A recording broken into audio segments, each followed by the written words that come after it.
հայ եւ հաղթանակ բառերը դարձել են այս իշխանությունների համար մերժելի, վախում են, փախնում են դրանից։ Աշխարհում երևի չկա այդպիսի մի դեպք, որ միայն մտախանգարում պետք է ունենալ, ընդունելու, որ պարտությունը կարող է մարդուն հաջողություն բերել։ Այս մարդիկ եկան մեզ բացատրում, ապացուցում են, որ պարտությունը մեզ հաջողություն է բերել։ Մենք պարտվել ենք Արցախում մտածված, սա է ասում այսօրվա ղեկավարը,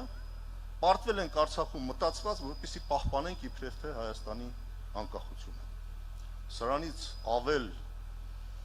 ինքնախոստովանություն, որ իսկապես կապ չունի այս մարդը մեր սերունդի հետ,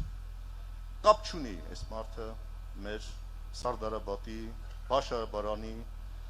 Ղարաքիլիսայի հերոսների հետ։ Մի հատ հիշեք ովքեր են այդ մեծերն եղել։ Այդ շարքում կարող է այսօրվա ղեկավարներից որևէ մեկը հայտնվի։ Մարդիկ, որոնք հերոս էին եւ հերոսացրեցին իրենց ժողովրդին։ Պատահական չի, որ իսկապես ժողովրդի մեջ շատ հստակ մի ճշմարտություն կա ամրագրված։ Ավելի լավ է, ասում է, ոչխարներին առյուծը ղեկավարի, քան առյուծներին ոչխարը։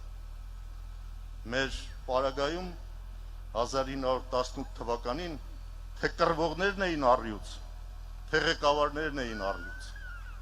Եվ դրա համար ունեցանք այս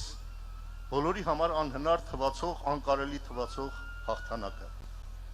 Այս հաղթանակին տեր կանգնելու հիմա հրամայականի առջև ենք։ Նոր Սարդարաբադ է այս առաջիկա ընտրությունները։